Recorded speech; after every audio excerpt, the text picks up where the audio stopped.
Hello, everyone. It is I at you again with another Ultimate the Show, and today I'm joined with a special guest, Graham Hamilton. You may know him for voicing Bodi in the Splash Entertainment Rock Dog sequels. I'm also joined here with my good friend Paul and Rigby. We're going to be talking with Graham here a a little bit of Q&A, if you will. So, first of all, I guess tell us a little bit about yourself, Graham. Hello, I'm Graham, like the cracker, Hamilton, and yeah, I'm a voice actor in Vancouver, Canada. Aside from Rock Dog, I've done a few little animes, nothing hugely popular, but there's a show on Crunchyroll right now called it's called Dead Dead Demons DDDD Destruction, and I love the character I play in that show. He's he's great. He's very insane, and I get to. I don't want to spoil anything, but I get to beat the snot out of one of the main characters, and I loved it. That's one of the most fun recording experiences I've had. And you know what? That show was actually recorded at Ocean Studios, which is the same studio that we did at Rock Dog 2 and 3. Sweet, sweet. I guess a good question to ask you to start things off would be, what made you want to pursue voice acting, and what inspired you? Well, there's sort of two answers. The first is that when I was in high school, I this is kind of a dark answer. So just be warned. When I was in high school near the end, I was really interested in being a criminal psychologist, or I guess like a child psychologist. Working for, we have up here the Ministry of, actually I can't, it's like the Ministry of Child Development or something. I've forgotten the name. It's been so long.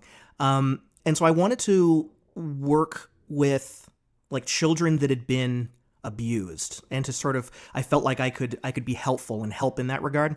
And I went through this process where I realized that by doing that, if you're one of those people that works with children that have been, abused in various ways, you end up, most of the children, maybe not most, I don't know, but many of the children that have experiences like that, never get found by the system. You know what? They don't, the police don't find out. Oh, sorry. I'm going to adjust my microphone here because whoa, sorry. I'm having issues here.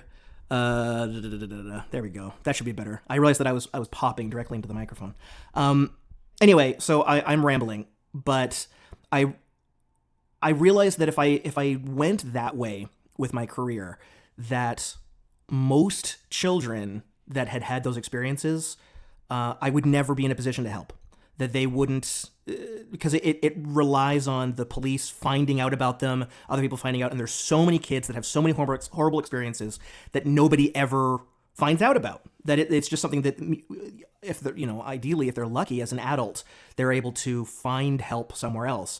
But I realized that through entertainment, you could actually sort of get through and make a positive impact for way more of those children. That if there's children that are in a horrible situation, that often they do get to watch cartoons, they do get to watch movies and things like that.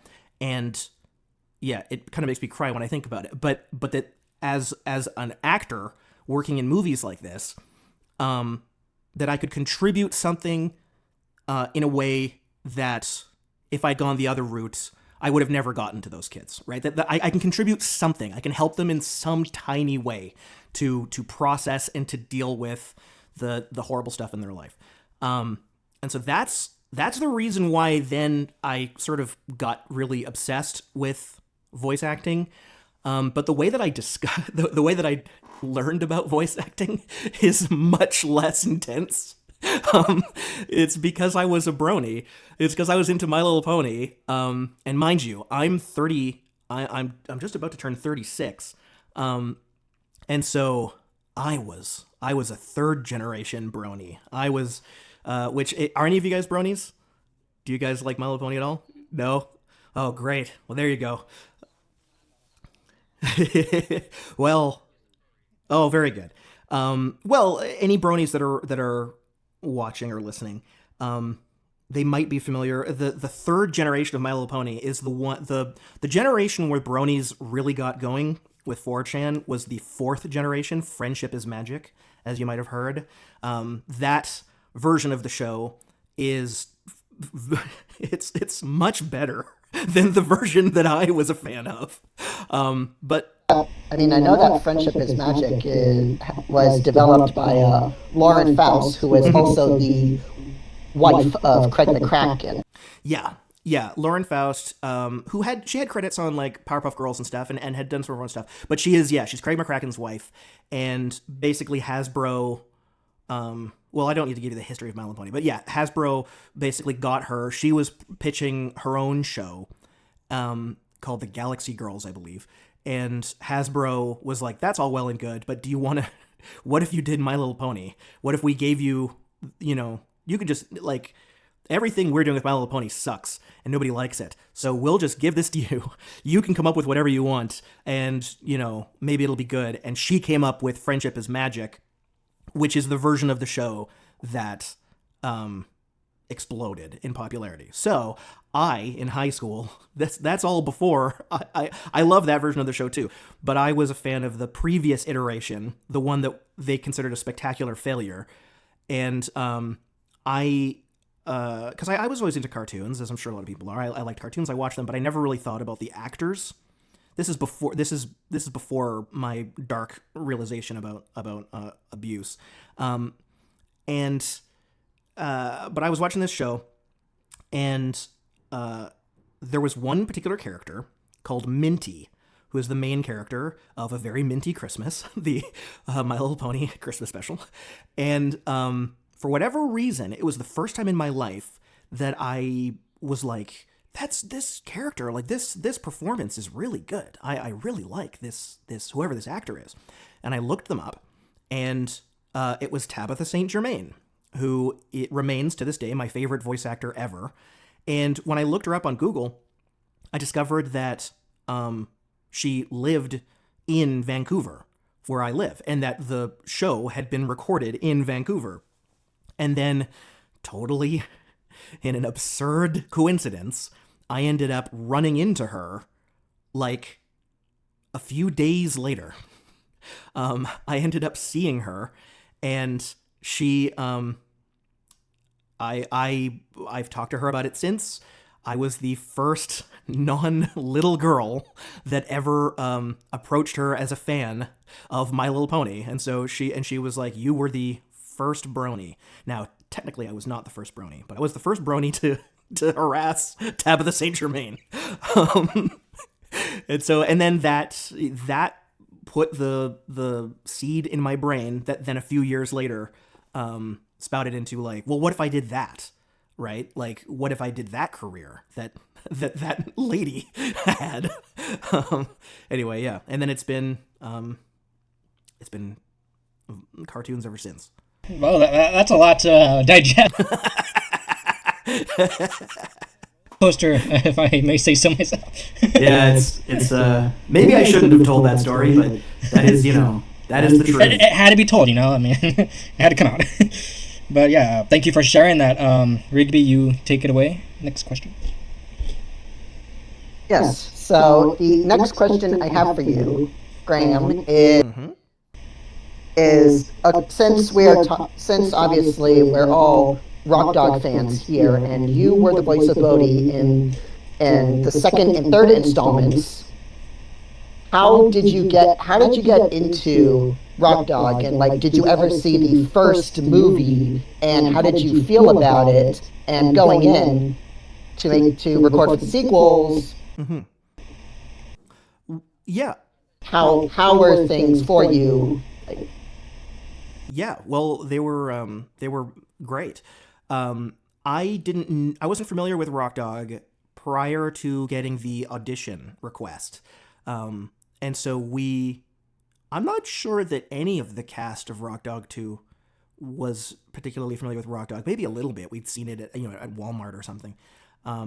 But when I got the audition request, and this is the funny thing too, is that originally they wanted a specific, they wanted like an impersonation of Luke Wilson's character. And I watched the trailer for the movie, and I ended up buying the movie on, I think, YouTube. It might have actually been the PlayStation Store. And I watched it prior to the audition and tried my best to mimic all of Luke Wilson's lines. So it was like, Dad, got some good news for you, like all that stuff. And then sent in the, recorded myself. They had a bunch of different lines. They had a combination of lines from the first movie to mimic, and then new lines from the second movie. I don't remember anymore what the specific lines were. And so it sent that off, and then got a callback where you actually go into the studio and work with Carl Williams, the voice director, who works at Ocean. Carl Williams, Willems, I should say, is he was a voice director on like Dragon Ball Z, Death Note. He's a Vancouver guy. So I worked with him on the audition, or not the callback rather, and then pretty much didn't hear back about it, and then saw the I booked the part. Oh, and actually that's the other thing, is that I auditioned at the time. It wasn't just for Bodi. The initial auditions were for Bodi and I forget which. Oh yeah. I heard that in another interview. So yeah. And so yeah, my version of Shumai, which went over really well at the callback. The callback was for both of them. It was like way more of a Garth impression where he's like, oh, we like to play. It was like that kind of thing. And obviously I didn't get that. But I got Bodi, which, is probably I prefer. If I had to pick one or the other, I like that I got to be Bodi. One thing, so then I watched the movie actually a couple times, and to answer your question, I loved it. I loved Rock Dog. I wasn't familiar with it, but I'd never heard of it. But I had heard of like Norm of the North and Alpha and Omega, so I sort of knew the company a little bit. And of the three, well, I mean, I'm not trying to badmouth anybody. Of the three, I prefer Rock Dog. I thought Rock Dog was awesome. I really like Zootopia. And so Rock Dog being sort of like, oh, this is cool. This is like, I actually haven't seen Sing, but the idea of like Sing with guitars is awesome. That is a great idea.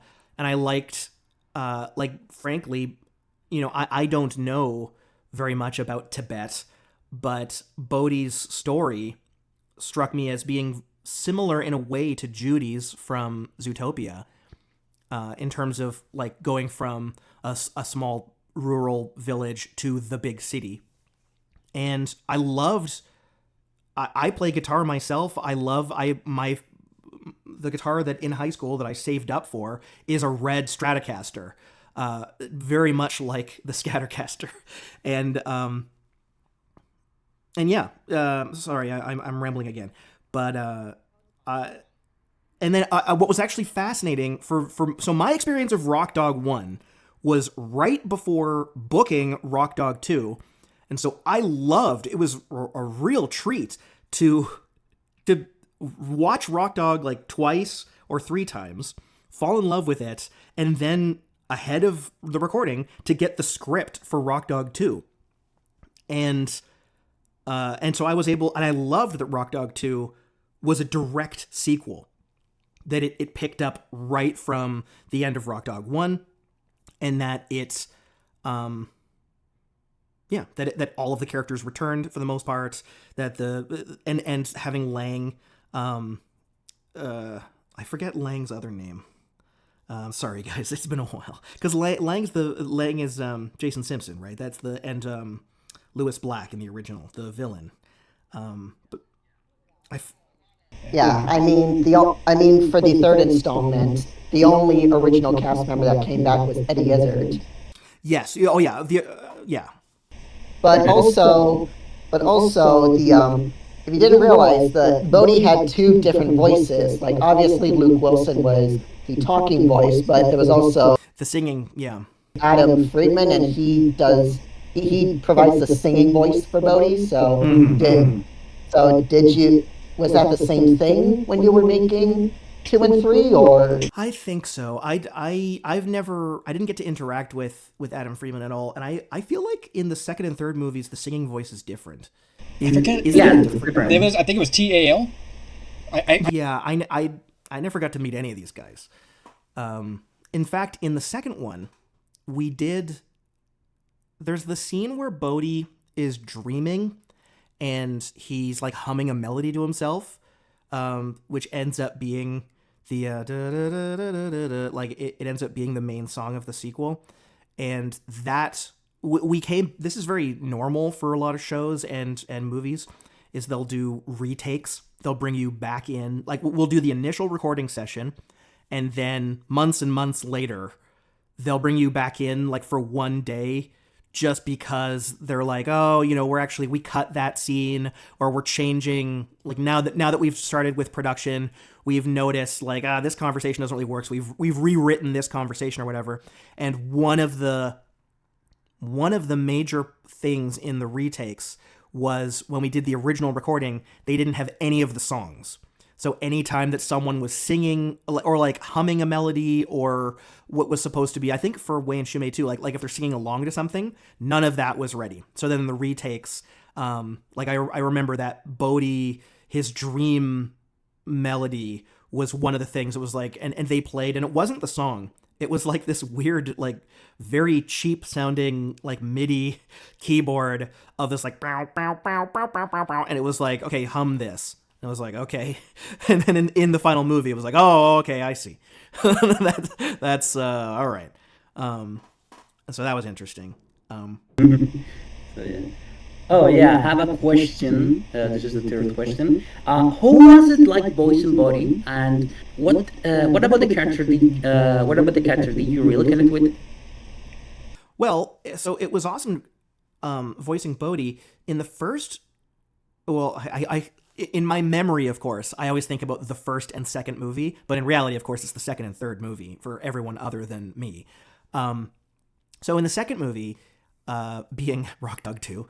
That was the first gig I ever had that was prelay, that wasn't dubbing. So if you guys know the difference, prelay is where we record and they animate to our voice. So, The Simpsons or My Little Pony or whatever. And then dubbing is where we have the footage and we're dubbing over top of it. So most of the work that I had done prior to that was just dubbing. I still do all the anime and stuff is all dubbing.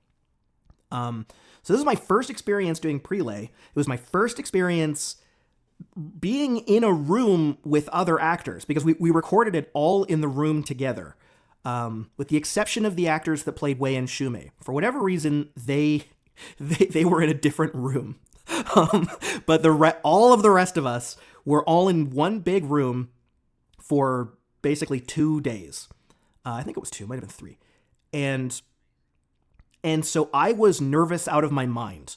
I was so nervous because aside from me, all of the other actors are heroes of mine. They're famous. Well, they're famous as far as Vancouver goes. But like Ashley Ball and Andrew Francis, some of them I had taken classes with.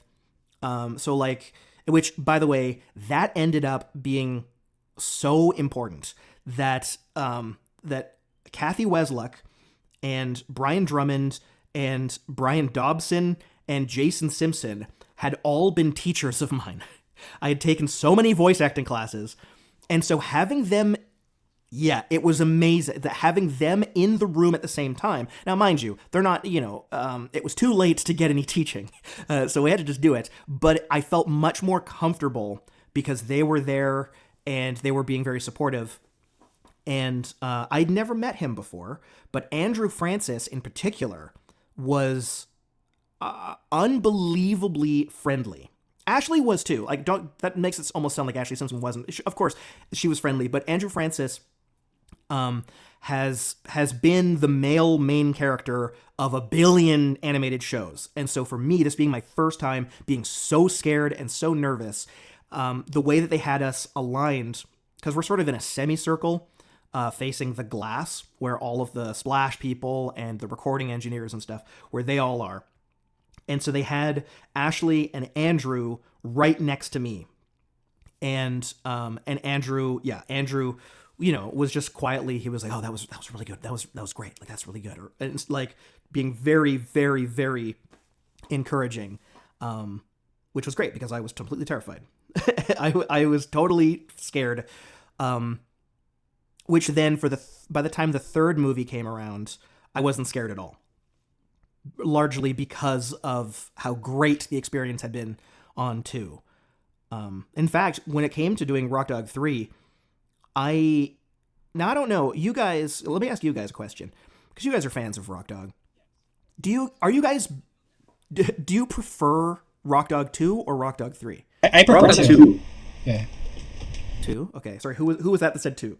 I think it's a majority of us. I mean, I Majority of us. I mean, there are some. I mean, we do like. I mean, despite some of its flaws and things for 2, which is kind of expected, but it's still enjoyable. But the third one is a bit of a, not really, but there is some good. But I think the best way to describe it would be, I don't know, just it may or may not have been the end, the finale, but like going into that thinking with that mindset, it's kind of like, oh, what are they gonna do to wrap it all up in a bow, you know? So yeah, well, so I asked that question because I prefer 2, and my experience doing 3. Now 3 was really good, and I have stories from 3 as well, and it was fun, and it was a different director, and he was really cool. Him and I had a really good rapport. But one thing that was very disappointing about recording 3 and getting the script for 3 was seeing that Dharma and it's Germer, right? Germer and Dharma did like nothing, like basically weren't in the movie. And when it came to recording, they were literally there. Like they showed up, they were in the room for like 3 hours, and then that was it. That's it for them. They recorded everything. The way that we did Rock Dog 2 was we recorded it 90% just all in a row. Like we basically went from the first scene to the last scene, recording it over 2 8-hour days. There was a couple, there was the odd thing where I think Brian Dobson's character, they ended up. Sorry, I'm trying to remember. It probably doesn't really matter, but like, so his character has like only a few lines in the beginning of the movie and then a few lines at the end of the movie. And so I think on the first day we were all together, and then at the end of the first day they were like, "Okay, Brian, we're gonna just skip ahead and do like your final scene with Kampa," and then he's not in the next day. Like it was something like that. Like, but aside from that specific instance, basically we were experiencing the movie, recording the movie all in a row, which was really cool. For the third movie, we didn't do that at all. Everything, we jumped around from scene to scene. We did, scenes at the end earlier on, did scenes earlier on. It was all out of order.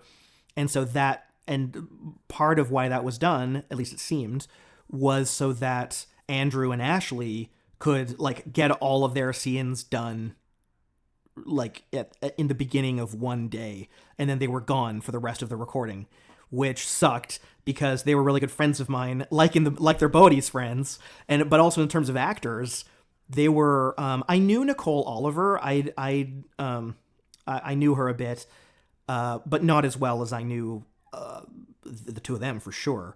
And it was sort of weird, even though I wasn't nervous because I had more experience as an actor and I did Rock Dog 2 and I'd done a couple other things in between. It was, it was disappointing. It was like, oh, like they're, damn, like I was really excited. I would say more than half of the excitement of finding out there was a Rock Dog 3 was the idea of getting to do a whole other movie with the two of them. And I should be careful what I say, but also Lil Foxy, who is inexplicably gone in the third movie. That didn't even like. Along with the pandas too. That was, yeah, that's really depressing to be honest. Well, it's funny. I mean, it's funny from the outs. Like, I have to imagine from the audience's perspective, like the second movie ends, they're like, oh, like everyone put your hands together, like, oh, and she joins True Blue and all this, and it's like this great. It's like, oh, great, Lil Foxy's she's gonna be this great new character, and she's fun, she's great. I've forgotten the name of the actress, but she was fun to work with as well, and she was great. Her and I had that one really weird scene. And so then the third movie, and it's just like she's gone, and nobody it's like the Men in Black thing with your eyes, where it's like no one is thinking about her. No one, like, there's no conversation about like, oh, like, is she doing okay? It's like nobody cares. Apparently it didn't work out, and she was fired from True Blue. A reference in the second one, but she's just gone. Yeah, she's just gone. Yeah, Angus in the second movie, Angus still exists. His presence is felt in the movie, even though Eddie Izzard isn't back. But yeah, Little Foxy is like has been erased from history. In that. By the way, can you guys hear the school near me has apparently gotten out, and there's a bunch of kids screaming outside. Is it okay? All right. We don't hear a thing. No, I think some of us have a setting here that lets us block out. I don't hear it on my end, so you should be fine. It's probably fine. All right. Did I answer your question? Yeah. The next question, I guess you already answered this one, so I'm going to change it up a little bit. I guess, I don't know if you saw the Mike Young interview or been talking with him. I did not see it. So he referenced, I guess I'm allowed to say this, he referenced a potential Rock Dog animated series. Would you be down for that? Of course. Even to this, Bodi is probably, let me think. Is he my favorite character that I've ever played? I've never actually thought about this. He's either going to be one or two. I love Bodi. I love Rock Dog. I love the Rock Dog fans. I love being a part of Rock Dog. Like, that's the thing. Talking about being a voice actor and making things and thinking about how the impact that they could have on like kids or people watching them. Pretty much my favorite musician of all time is Prince. And I love Prince, and especially with Rock Dog 2, it was a dream come true getting to make this animated Zootopia-like film that ultimately serves as a warning about record deals. Some aspiring musician, the idea that some aspiring musician might watch Rock Dog 2 and then someday be with like a record executive and be shown a contract and have second thought and be like, wait a minute, remember what happened to Bodi? That is pretty much the greatest thing that I've ever been a part of. I love that. I love it so much. And then the third one too, like the third movie, if a kid watches that and then, they look at The Voice or look at American Idol and start to have second thoughts about like, I don't really know about this. And it's like, these shows are awful. It's great. And so, anything involving Rock Dog, I would, of course, my agent would be really mad hearing me say this. Guys, I would do it for free. I'm not allowed to. I'm not allowed to, so I can't, and they're not allowed to ask me to do it for free. But I would. Yeah. That's true. Yeah, you but yeah, no, I love Rock Dog, of course. I would do anything. It's and I think I mean, that was the thing too about the third movie. Now, don't get me wrong. I don't mean to criticize the third movie. I feel like the third movie would almost be better if the second movie hadn't happened.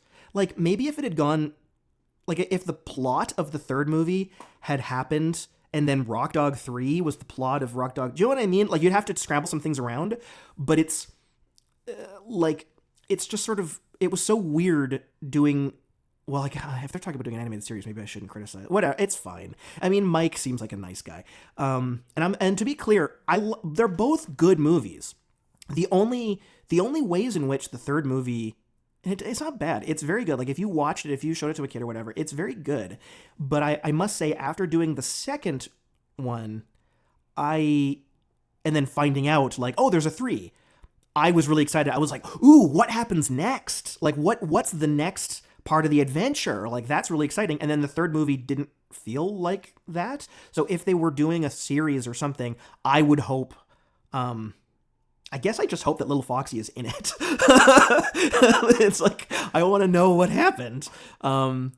Nothing against anyone else. That'd be funny if this would be like a real Monkey's Paw situation where, like, they're making a Rock Dog series, like a huge series. It's a big budget thing, and Bodhi's not in it. It's only Little Foxy. And it's like Little Foxy's, big day, and it's only her, and nobody else is in it. It's like, oh, Graham, you got your wish.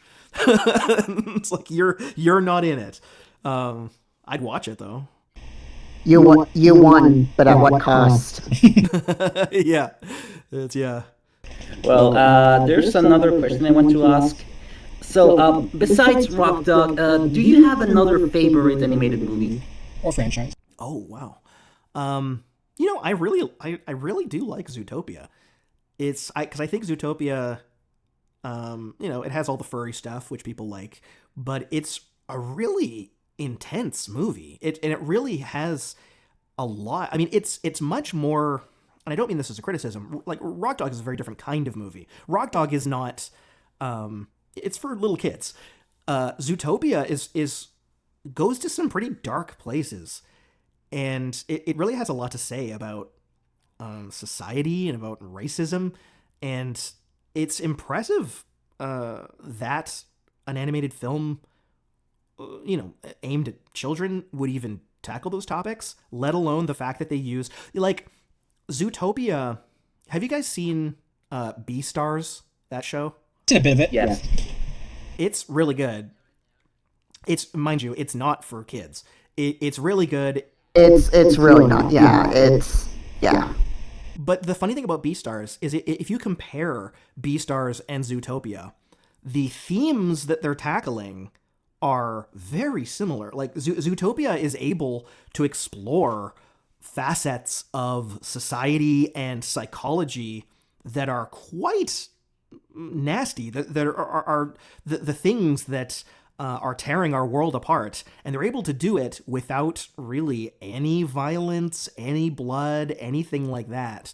And then Beastars is exploring the same topics, but has a lot of blood and a lot of other stuff. It's very good.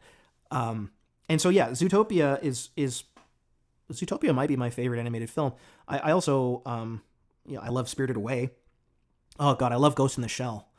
Oh man, animated films. If you guys had said animated show, I don't know that I would have been able to answer. You dodged the bullet. Whatever, don't worry. But films, yeah. Let's say it's. I don't know. It might be Zootopia, followed by Spirited Away, followed by, oh man, there's, you guys, for the furries, there's this movie called Wolf Children that is sort of furry adjacent, and it's very sad, but that's really good too. At every one of the things with Rock Dog, because I've done now a few conventions, and the anime conventions are much more. I actually reached out once. There is a furry convention here in Vancouver called Vancouver. And I reached out to them once because I was like, hey, by the way, guys, like, I live in town, and if you guys wanted to have me there, I'm happy to show up and talk to people. And I think they thought that I was lying. Like, I think they assumed that I was some kind of scam artist, like that I wasn't actually an actor. And so they sort of responded in a weird way. But when I do these anime conventions and stuff where I'm there to represent, whatever other show, a massive number of Rock Dog fans show up, and people in fursuits and stuff. And so I love it. I love the fans, and I love the community, and I love most of the art. Please don't send me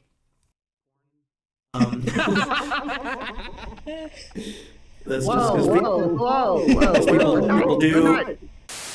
They do. No. I'm not accusing you guys. It's just to the general audience. If they hear, We're looking at you.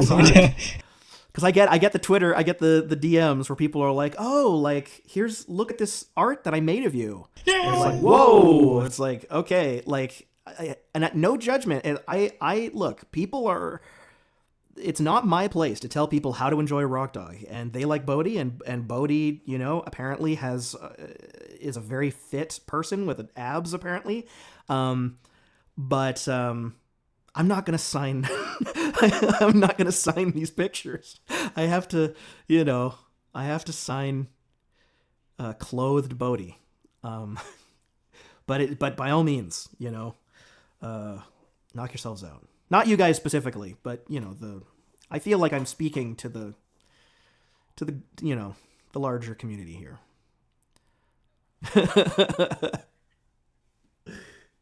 Did I answer your question? That's the response. That's the response of all time.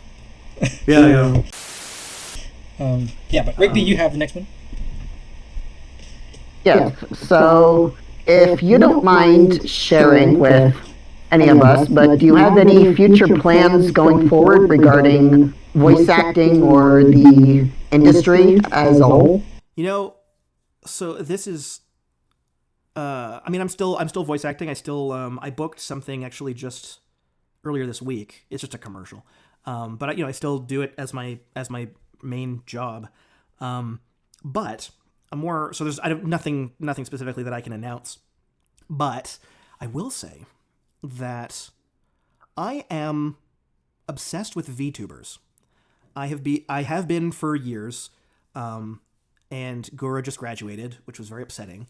But it was upsetting at first. But I'm planning a VTuber debut of my own, because I've become convinced.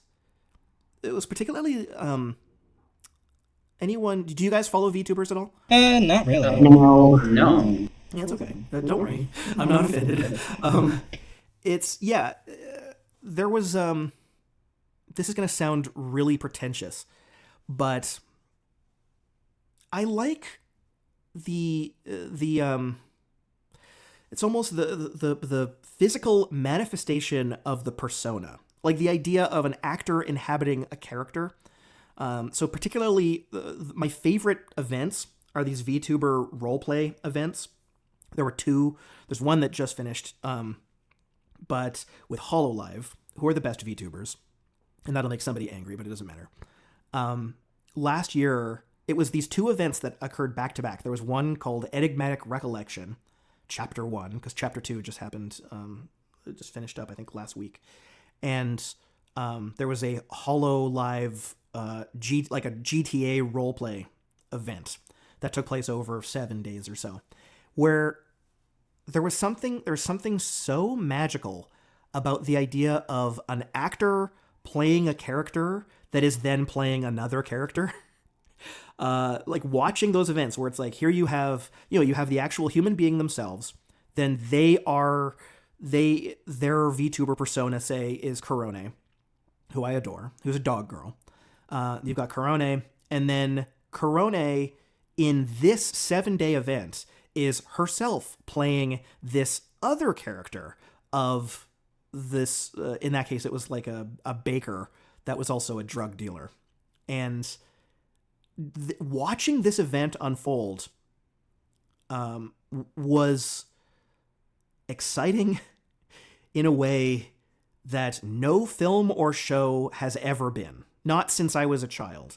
Like watching this day after day after day, and seeing this, the plot unfold, and seeing the storyline go, when the whole thing is just being improvised by these Japanese girls.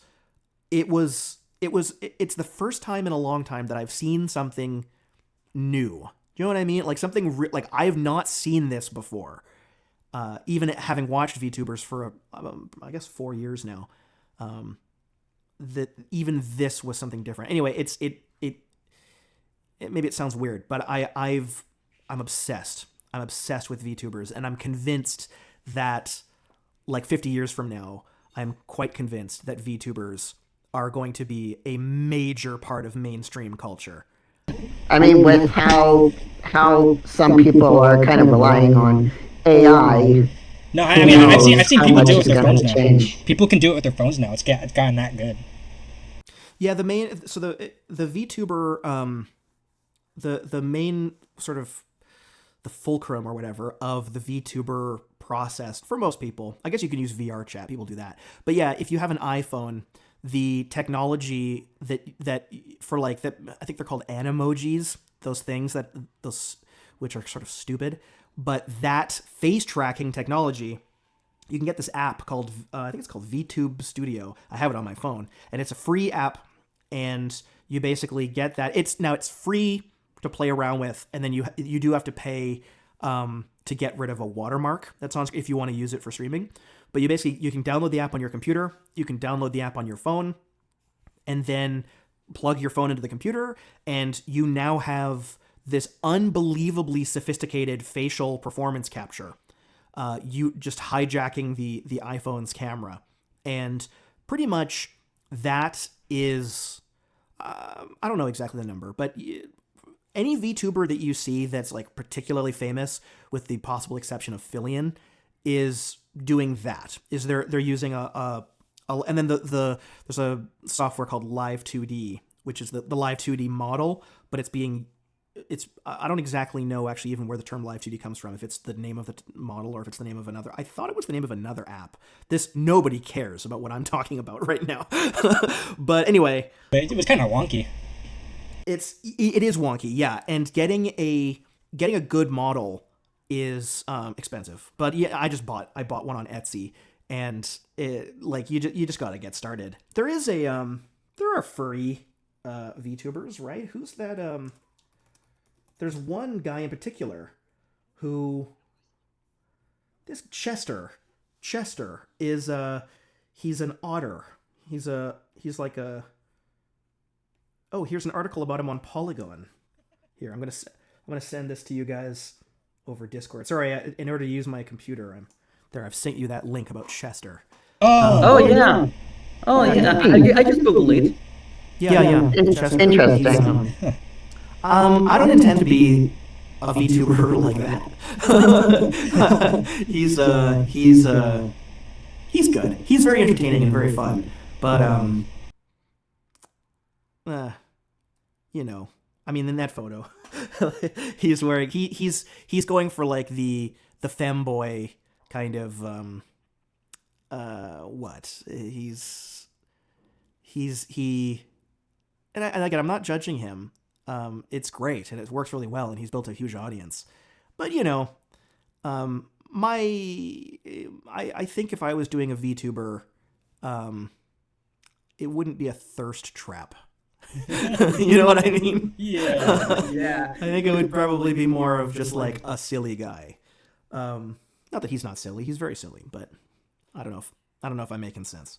Anyway, that when it comes to the future of the industry, I don't think cartoons are going away. And in fact, when it comes to AI, I'm actually, and perhaps I'm just hoping, I don't feel particularly threatened by the AI voice acting stuff. Because everyone can tell, and no one cares. No one really gravitates to that. They know what it is. Yeah.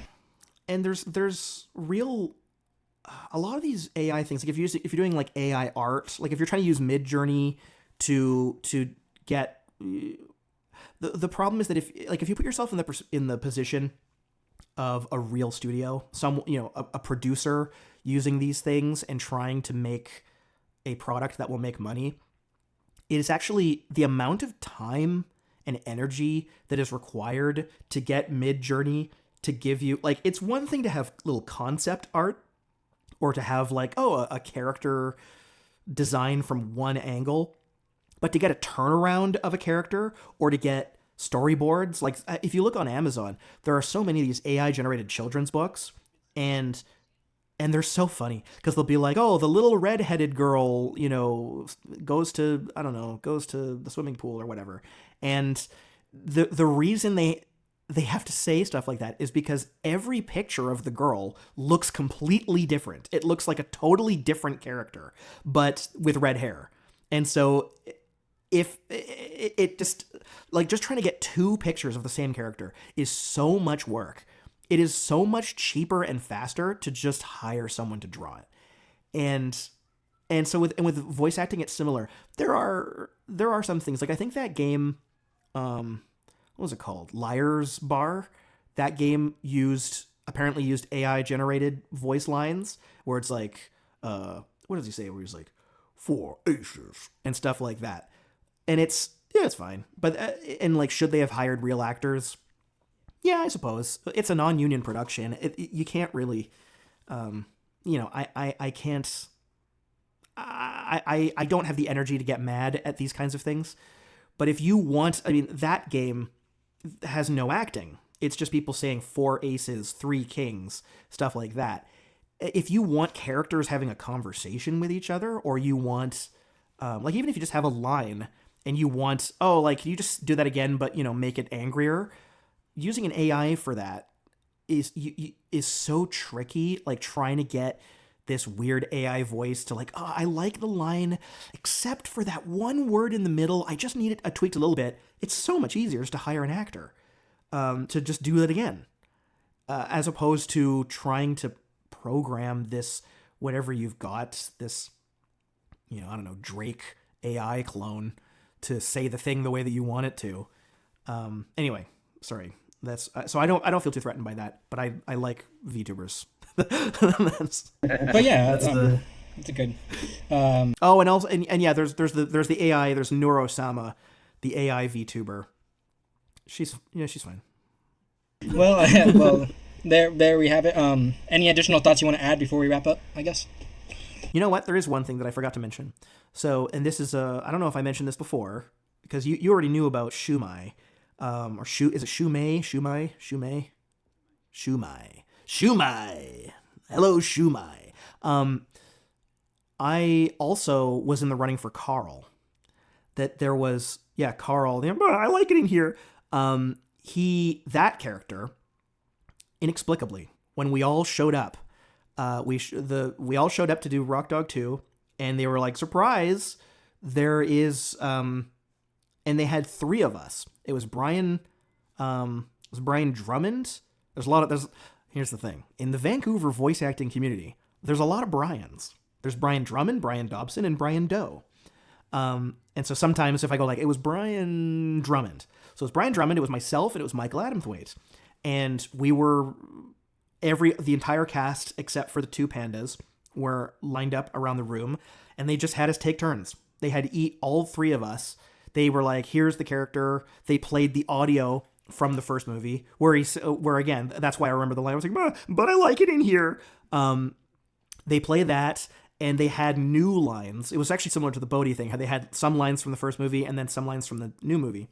And so they were like, okay. And so they had Brian Drummond, and he took his shot, and I took my shot, and Michael Adamthwaite did his shot.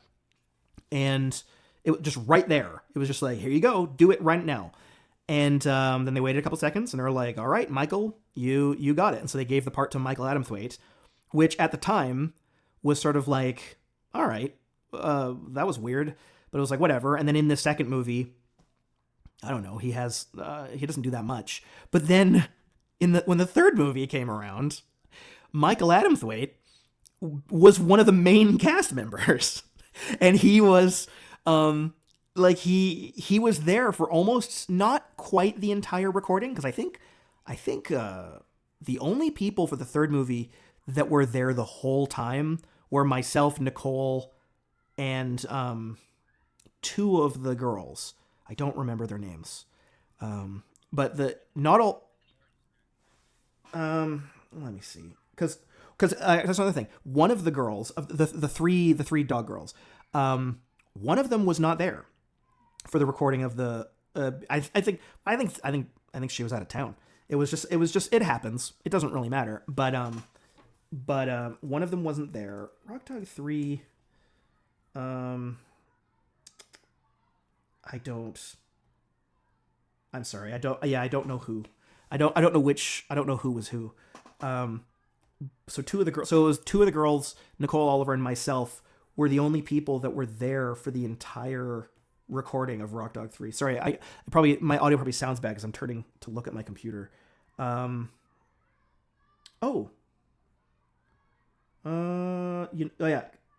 Chiara Zani was there, and I think Diana Karina. I think it was. Hopefully, I'm not breaking a contract talking about this. I don't think so. I think it was Bethany Brown. Yeah, that's what I was saying. She I think was not there. I could be wrong. I could be be totally wrong. Chiara Zani was definitely there, and another, and I think that's the voice of Rigby's profile picture. Oh yeah. Yeah, I think I could be wrong, and again, that doesn't mean anything. Like it's not like so controversial. It's like no, she was doing something else. Like she had another engagement. There was like it might have been another show, it might have been something, and so it was the same with for Rock Dog 2.